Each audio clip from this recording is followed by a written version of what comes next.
नमस्कार, मैं पूनम प्रजापत। विद्या भारती की ऑनलाइन क्लासेस में आप सभी का स्वागत है। जैसा कि अभी ऑनलाइन क्लासेस में अपन कंटिन्यू 12वीं के रसायन विज्ञान का पहला चैप्टर अपन पढ़ रहे हैं, तो उसी के क्रम में आगे बढ़ते हैं। आज उसी का नेक्स्ट टॉपिक आज अपन रीड करेंगे। तो पहले मैं एक बार आपको रिवाइज़ करा देती हूँ कि पीछे आपने जो चैप्टर का टॉपिक पढ़ा था वो क्या था। तो अपन ने क्या किया था, जो पीछे टॉपिक पढ़ा था उसमें ठोसों के प्रकार को डिस्कस किया था कि ठोसों के प्रकार क्या होते हैं, है ना। तो ठोसों के प्रकार के बारे में डिस्कस करने के बाद आज अपन थोड़ा सा आगे बढ़ते हैं और अपन जो हैं वह ठोसों के ही अंदर जो क्रिस्टलीय ठोस होता है बेटा, उसके बारे में थोड़ा सा डिस्कस करेंगे। यानी कि क्रिस्टलीय ठोस जब आप बात करते हैं तो उसके अंदर अपन किस तरीके से उन अवयवी कणों को अरेंज कर सकते हैं, यानी क्लासिफिकेशन जो है वो अपना पूरा हो चुका है। तो अब जो अपने इस चैप्टर का जो एक इम्पॉर्टेंट पार्ट है जो कि अपन डिस्कस करेंगे, जहाँ से क्वेश्चनिंग उठती है। ऐसा नहीं है कि जो पीछे के चैप्टर्स रीड किए थे उसमें क्वेश्चनिंग नहीं आता है, बिल्कुल आता है, लेकिन यहाँ से जो होता है, जो क्वेश्चनिंग आती है वो थोड़ा सा डीपली पूछ जाती है। यानी कि थोड़ा सा अपन यूँ कहें कि घुमा के क्वेश्चन जो पूछ जाते हैं वो टॉपिक्स जो हैं वो आपका इसी जो आज मैं पढ़ा रही हूँ उससे रिलेटेड है। यानी कि अब इससे आगे जो आप पढ़ेंगे वो एक्चुअल में फिजिकल केमिस्ट्री को अपने को रिप्रेजेंट करेगा कि इस तरह की क्वेश्चनिंग कैसे की जाती है और अपन किस तरह से उसे हैंडल कर सकते हैं, राइट। तो अब अपन आगे चलते हैं, शुरू करते हैं। अपने पास सबसे पहले जो टॉपिक अपन आज रीड करेंगे उसका नाम है एकक कोष्टिका एवं क्रिस्टल जालक। जैसे कि प्रकरण में लिखा हुआ ही है कि एकक कोष्टिका और क्रिस्टल जालक। तो क्रिस्टल जालक और एकक कोष्टिका क्या होती है, तो आज का अपना जो टॉपिक रहेगा वो रहेगा आपका क्या, एकक कोष्टिका। एकक कोष्टिका और क्रिस्टल जालक, है ना। तो ये क्या है, कैसे फॉर्मेशन इसका होता है, ये एक्चुअली अपन जैसे मैंने स्टार्टिंग में आपको बताया था कि ये जो अपना 3D सिस्टम में आता है। यानी कि आप सिंपली इसको देखेंगे तो अपने को ऐसे पता नहीं चलता। जैसे आप एक क्यूब है, जैसे अपन क्यूब से खेलते हैं ना, उसका मैचिंग कलर को एक साथ करते हैं, तो वैसा ही क्यूब होता है। तो उस क्यूब को अपन 3D में जब देखते हैं तो वो किस तरह से अरेंज होता है वो आज अपन थोड़ा सा डिस्कस करेंगे। तो सबसे पहले एकक कोष्टिका और क्रिस्टल जालक। तो ये होता क्या है, एकक कोष्टिका का क्या अर्थ है, यानी परिभाषा से अपन इसको कैसे समझ सकते हैं। तो एकक कोष्टिका का मतलब क्या होता है, किसी भी क्रिस्टल में, किसी क्रिस्टल की वह छोटी से छोटी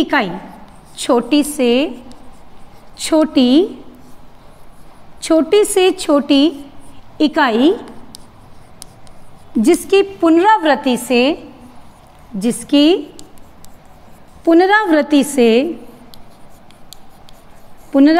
से एक जालक संरचना का निर्माण होता है। जालक संरचना का निर्माण होता है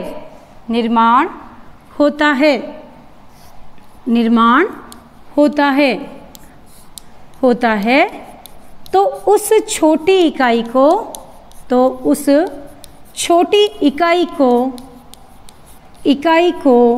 क्या कहते हैं बेटा, एकक कोष्टिका कहते हैं। इकाई को एकक कोष्टिका कहा जाता है या कहते हैं, एक ही बात है। बात समझ में आ गई होगी। परिभाषा जो मैंने बोर्ड पे उतारी है इसका आप स्क्रीनशॉट ले लेंगे ताकि आप जब नोट्स बनाएं तो प्रॉपरली उसको लिख सकें। तो एकक कोष्टिका क्या होती है, किसी क्रिस्टल की वह छोटी से छोटी इकाई जिसकी पुनरावृत्ति से एक जालक संरचना का निर्माण होता है, तो उस छोटी इकाई को एकक कोष्टिका कहा जाता है। अब एकक कोष्टिका जब अपन बात कर रहे हैं तो एकक कोष्टिका की अपन बात कर चुके हैं, तो अब यही एकक कोष्टिकाएं जब बार बार पुनरावर्तित होंगी तो किसका फॉर्मेशन दे देंगी बेटा? क्रिस्टल जालक का। तो बिल्कुल सिमिलर परिभाषाएं हैं, हल्का सा चेंज है। जब एकक कोशिकाएं बार बार पुनरावृत्ति होती है तो एक नई संरचना का निर्माण करती है, जिसे अपन क्या कहते हैं? क्रिस्टल जालक कहते हैं। वापस ध्यान करेंगे, एकक कोशिका में क्या होता है कि क्रिस्टल की छोटी छोटी इकाइयाँ, जिन्हें एकक कोशिका कहते हैं, इन छोटी छोटी इकाइयों को क्या नाम दिया? एकक कोशिका। अब जब जालक की बात करेंगे तो यही एकक कोशिकाएं जब बार बार पुनरावर्तित होंगी तो बनने वाली नई संरचना क्या कहलाएंगी? क्रिस्टल जालक कहलाती हैं। तो अपन परिभाषा चेंज कर देते हैं कि क्रिस्टल जालक क्या होता है। एकक कोशिका तो आपको समझ में आ गई होगी कि क्या होती है। अब अपन बात करते हैं किसकी बेटा? क्रिस्टल जालक की। तो आइए क्रिस्टल जालक किसे कहते हैं थोड़ा सा समझ लेते हैं। क्रिस्टल जालक क्या होता है? किसी भी एकक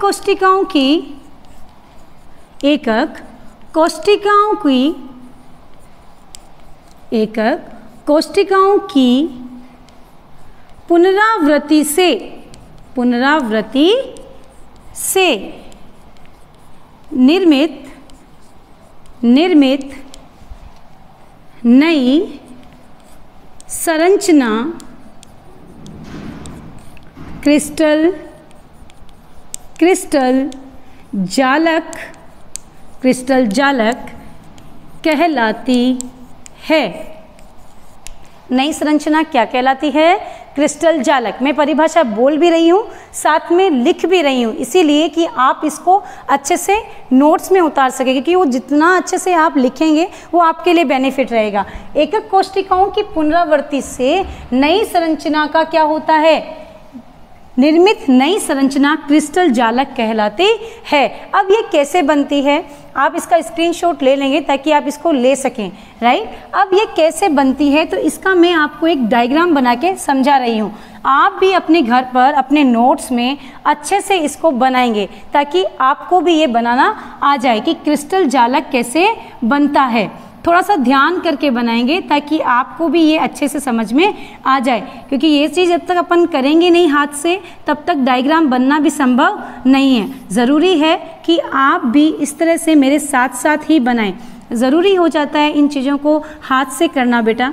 क्यों ज़रूरी हो जाता है? क्योंकि अपन ये तो देख लेते हैं कि ये कितना आसानी से अपन बोर्ड पर हम बना रहे हैं तो बन रहा है, लेकिन इतना आसान नहीं है, क्योंकि अपन जब भी इनको देखेंगे तो अपने को ये चीज़ें बिल्कुल इतना आसान नहीं लगता है। इसलिए थोड़ा सा ध्यान करेंगे। इजी होना ज़रूरी है, लेकिन उसके लिए आपको भी थोड़ा सा पेंसिल या पेन उठा करके उसको बनाना ज़रूरी होगा, राइट। तो अपन जैसे मैं आपके यहाँ पर बना रही हूँ वैसे आप भी अपनी कॉपी के अंदर अभी मेरे साथ साथ ही बनाएंगे, क्योंकि जब तक आप इसको खुद के हाथ से नहीं बनाएंगे तब तक ये चीज़ें क्या होती है, थोड़ी सी अपने को ऐसे लगता है कि ये हार्ड है, हमें समझ नहीं आएगा। बट कोई भी चीज़ क्या नहीं होती, कभी भी हार्ड नहीं होती है, करना ही ज़रूरी है। जिस दिन करने लग जाएंगे तो चीज़ों को पाना इतना कठिन नहीं है, हार्ड कुछ नहीं है, लेकिन जो अपन मेहनत जो अपने होती है वो अपन कर नहीं पाते जितनी अपने को आवश्यकता होती है। इसलिए मेहनत यदि आप आवश्यकता के अनुसार करें तो चीज़ें क्या नहीं होगी, कभी भी हार्ड नहीं होती हैं। तो इसलिए थोड़ा सा ध्यान करके इन चीज़ों को भी बनाएंगे। तो बनाते वक्त ऐसे तो लग रहा है कि देखने से तो यूँ लग रहा है कितना इजी है, अपन भी बना लेंगे, लेकिन बनाना इतना आसान तो नहीं होगा ना। तो इसलिए थोड़ा सा ध्यान कर लें कि भी अपन जब बना ही रहे हैं तो किस तरह से इसको अरेंज कर रहे हैं। थोड़ा सा ध्यान करेंगे इन चीज़ों के अंदर। अपने को भी इन चीज़ों को क्या है, थोड़ा सा अच्छे से इसको रीड करना है ताकि आप इनको अच्छे से क्या कर सकें, मेंटेन कर सकें। अब ये आप देख रहे होंगे कि अपने पास जो भी ये दिखाई दे रही हैं लेयर्स, इनके अंदर आपको एक जो कक्षक है वो साफ साफ नज़र आ रहा है, दिखाई दे रहा होगा, सबको ही दिखाई दे रहा होगा, राइट। तो ये चीज़ें जो होती है ये क्या है, आपकी एक एकक कोशिका। ये आपकी एक एकक कोशिका ऐसी बहुत सारी दिख रही होगी बेटा, आप सबको बोर्ड के ऊपर दिख रही है ना। 3D में जब तक ये चीज़ समझ नहीं आता तब तक पता नहीं चलता कि क्रिस्टल कैसे बनता है और क्रिस्टल के अंदर एकक कोशिकाएं कैसे अरेंज होती है। तो यहाँ पर साफ साफ मैंने एक डायग्राम बनाया है जिसके अंदर बिल्कुल क्लियरिफाई है कि ये देखो आपकी एकक कोशिका। यदि मैं इसको इंडिविजुअल बना के दिखाऊं तो इस तरह की आपकी एकक कोशिका होती ही है ना। ये रही आपकी एकक कोशिका, तो इसको यहाँ पे रखो, बिल्कुल सिमिलर दिखाई दे रहा होगा, राइट। तो ये है आपकी एकक कोशिका और ये पूरा क्या है आपका क्रिस्टल जालक, यानी कि एकक कोशिकाओं की बार बार पुनरावृत्ति से किसका फॉर्मेशन, क्रिस्टल जालक का। वह एकक कोशिका क्या होती है, किसी क्रिस्टल जालक में उपस्थित वह छोटी से छोटी इकाई जिसकी बार बार पुनरावृत्ति से एक जालक का निर्माण होता है, उसे अपन क्या कहते हैं, एकक कोशिका कहते हैं। तो ऐसा डायग्राम आप भी अपनी कॉपी के अंदर बनाएंगे। हम भी आशा यही करते हैं कि जितना हम लोग अच्छे से बता रहे हैं वो आप भी उसको उसी तरीके से अच्छे से रीड कर रहे होंगे, राइट। अब अपन थोड़े से गुण पढ़ेंगे कि एकक कोशिका में क्या होता है और क्रिस्टल जालक के अभिलक्षण कैसे होते हैं। तो सबसे पहले अपन रीड किसको करेंगे बेटा, एकक कोशिका के अभिलक्षण। एकक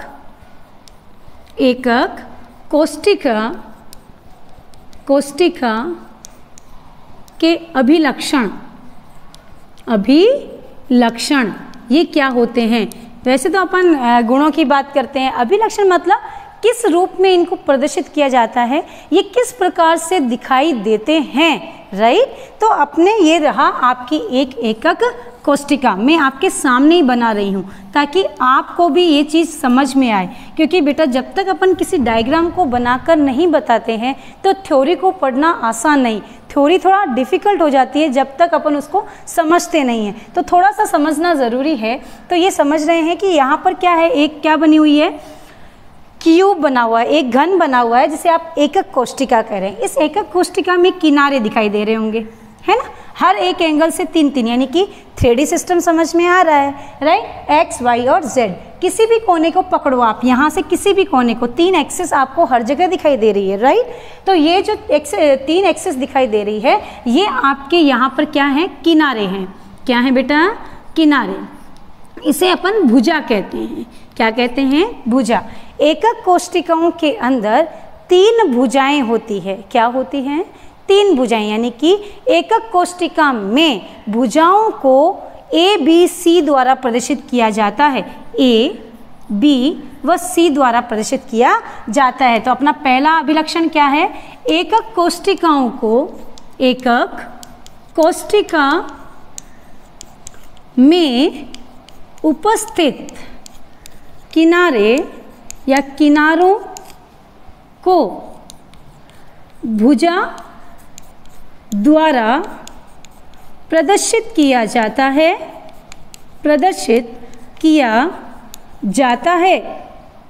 राइट, जाता है, जिसे ए बी व सी द्वारा व्यक्त करते हैं,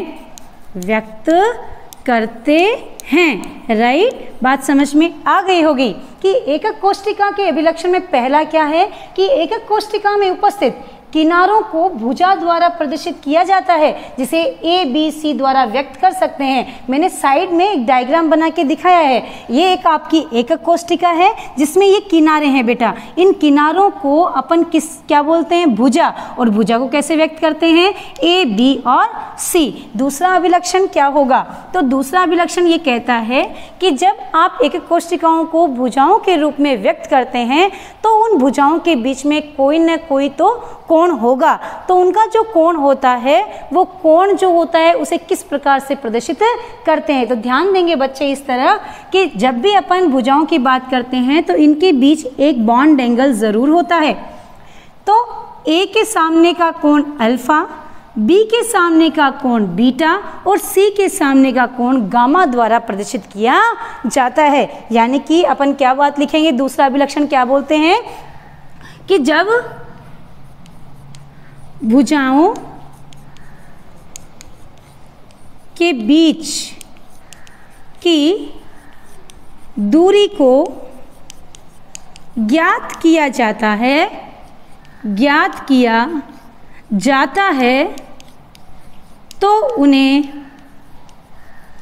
अल्फा, बीटा व गामा द्वारा प्रदर्शित करते हैं। अल्फा, बीटा व गामा द्वारा प्रदर्शित करते हैं। राइट, बात समझ में आ गई होगी कि दूसरा जो अपना है अभिलक्षण वो क्या है कि जब भुजाओं के बीच की दूरी को ज्ञात किया जाता है तो उन्हें अल्फा, बीटा व गामा द्वारा प्रदर्शित किया जाता है। ये आपके सामने रहा, मैंने बिल्कुल एक एक कोष्टिका बनाकर उनके भुजाओं को साथ में उनके बॉन्ड एंगल्स को भी दर्शाया, यानी दूरी को, एक भुजा व दूसरी भुजा के बीच की दूरी यानी बॉन्ड एंगल कितना है, बंद कोण कितना है, अक्षीय दूरी कितनी है, इसको प्रदर्शित किससे करते हैं? अल्फा, बीटा व गामा द्वारा प्रदर्शित करते हैं। और लास्ट अभिलक्षण क्या है कि जब भी आप एकक कोष्टिका की बात करते हैं तो एकक कोष्टिका में 6 पैरामीटर होते हैं। कितने पैरामीटर होते हैं बेटा? एकक कोष्टिका के अंदर, तीसरा अभिलक्षण, एकक कोष्टिका के अंदर कोष्टिका में 6 पैरामीटर होते हैं। पैरामीटर, 6 पैरामीटर होते हैं। पैरामीटर 6 कौन कौन से हो गए? ए, बी, सी, अल्फा, बीटा, गामा, ये 6 पैरामीटर किसमें होते हैं? एक एकक कोष्टिका में पाए जाते हैं। तो ये था किनके अभिलक्षण बेटा? एकक कोष्टिकाओं के अभिलक्षण। अब अपन रीड करेंगे, किसकी बात करेंगे? क्रिस्टल जालक की। तो थोड़ा सा ध्यान देंगे कि क्रिस्टल जालक को कैसे अपन अभिलक्षण प्रदर्शित कर सकते हैं। आप इसका स्क्रीनशॉट लेंगे ताकि आप उसे नोट्स में उतार सकें। आगे चलते हैं, अब अपन बात करेंगे अपने क्रिस्टल जालक की। एकक कोष्टिका को तो आपने रीड कर ही लिया, उम्मीद यही है आपको समझ में आ रहा होगा, है ना। तो अब अपन बात करते हैं एक क्रिस्टल जालक की। मैंने अभी आपके सामने क्रिस्टल जालक बनाया था ना, तो उस क्रिस्टल जालक को आपने भी अपनी कॉपी में बनाया होगा, है ना। तो अब अपन चलेंगे क्रिस्टल जालक के अभिलक्षणों के बारे में। तो अब अपन पढ़ते हैं क्रिस्टल जालक, क्रिस्टल जालक के अभिलक्षण। अभिलक्षण अभी मैंने बात की थी और मैंने बताया अभिलक्षण मतलब क्या, अपन उसके बारे में किस तरह से दिखाई देते हैं। राइट, अपन बात कर रहे थे क्रिस्टल जालक के अभिलक्षण की। तो अपन अब शुरू करेंगे कि इसमें अभिलक्षण कैसे प्रदर्शित, यानी ये किस तरह से अपने को दिखाई देता है। तो क्रिस्टल जालक का अपन एक डायग्राम बनाया था, उस क्रिस्टल जालक में ही मैं एक आपके एकक कोष्टिका ही बना रही हूँ ताकि आप उससे अच्छे से समझ सकें। राइट, उसमें क्या है कि अपन जब भी कोई जालक बनाते हैं तो इसके अंदर बहुत सारे इस तरह के बिंदु आपको दिखाई देते हैं, है ना। तो इस क्रिस्टल जालक को इस तरह से अभी तो बढ़ जाएगा, इस तरह से ये क्रिस्टल जालक आपका बढ़ता नजर आएगा, है ना। ये आपका क्रिस्टल जालक बन रहा है ऊपर की तरफ, है ना। तो ये इस तरह के क्रिस्टल जालक अपन क्या कर सकते हैं? बहुत सारे अरेंज कर सकते हैं। एक एक कोष्टिकाएं बहुत सारी होगी तो वो क्रिस्टल जालक बन जाएगा।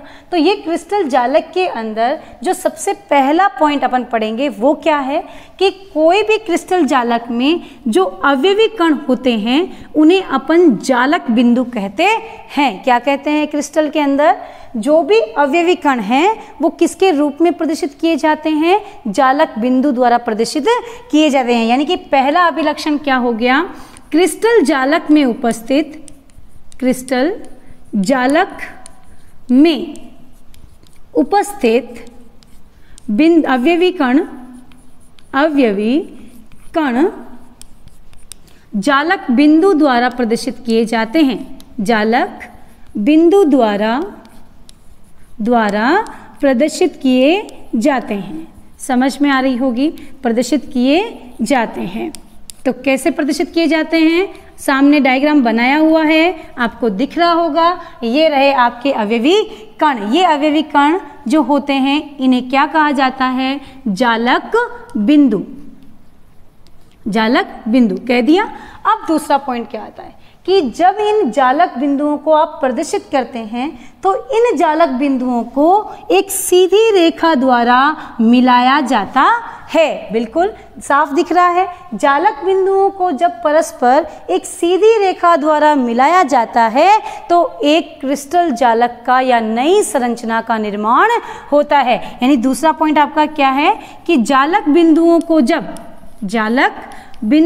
जब डायग्राम में देखते रहेंगे साथ साथ। जालक बिंदुओं को जब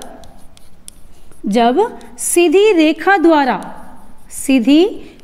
द्वारा मिलाया जाता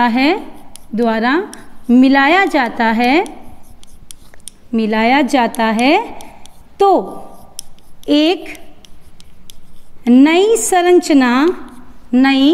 संरचना जालक के रूप में प्राप्त होती है। जालक के रूप में प्राप्त होती है। राइट, बात समझ में आई कि अपन जो जालक बिंदु बता रहे हैं इनको जब सीधी रेखा द्वारा मिलाते हैं तो क्या बन रहा है, एक क्रिस्टल, एक कोष्टिका बन रही है। ऐसी बहुत सारी एक कोष्टिका बनेगी और अपन मैं लाइनों से बता रही हूँ तो ये क्या फॉर्मेट कर देगा, एक क्रिस्टल जालक का निर्माण कर देता है। ये क्रिस्टल जालक जो हैं प्रकृति में बेटा 14 प्रकार के बताए गए हैं। कितने प्रकार के हैं, यानी एक अभिलक्षण कैसा है इसका कि क्रिस्टल जालक जो होते हैं आपके, क्रिस्टल जालक प्रकृति में 14 प्रकार के बताए हैं, 14 प्रकार के बताए गए हैं। 14 प्रकार के क्रिस्टल जालक जो बताए गए हैं, इन 14 प्रकार के क्रिस्टल जालकों को एक साइंटिस्ट आया, ब्रेवे नामक वैज्ञानिक ने इन 14 क्रिस्टल जालकों को कितने में बांटा, 7 समुदाय में बांटा। किसमें, 7 समुदाय में वर्गीकृत किया और इन 7 समुदायों को किस नाम से जाना गया, ब्रेवे जालक के नाम से जाना गया। 1 नंबर का क्वेश्चन पूछा जाता है कि ब्रेवे जालक क्या है, ब्रेवे जालक क्या होता है। तो ब्रेवे नामक वैज्ञानिक ने प्रकृति में पाए जाने वाले 14 क्रिस्टलों को 7 समुदाय में व्यक्त किया या प्रदर्शित किया। इन 7 समुदाय क्रिस्टल जालकों को ब्रेवे जालक के नाम से जाना जाता है। तो ये थे आपके एकक कोष्टिका क्रिस्टल जालक, उनके अभिलक्षण विद डायग्राम। आपको समझ में आया होगा। आप इसका स्क्रीनशॉट लेंगे ताकि आप इसके नोट्स बना सकें। और अब इससे आगे का टॉपिक जो है आपका वो अपन नेक्स्ट वीडियो में डिस्कस करेंगे कि अपन जो एकक कोष्टिका पढ़ रहे हैं उसका क्लासिफिकेशन किस प्रकार से किया गया है, यानी क्रिस्टल जो तंत्र है उसको कितने भागों में वर्गीकृत किया गया है। Thank you.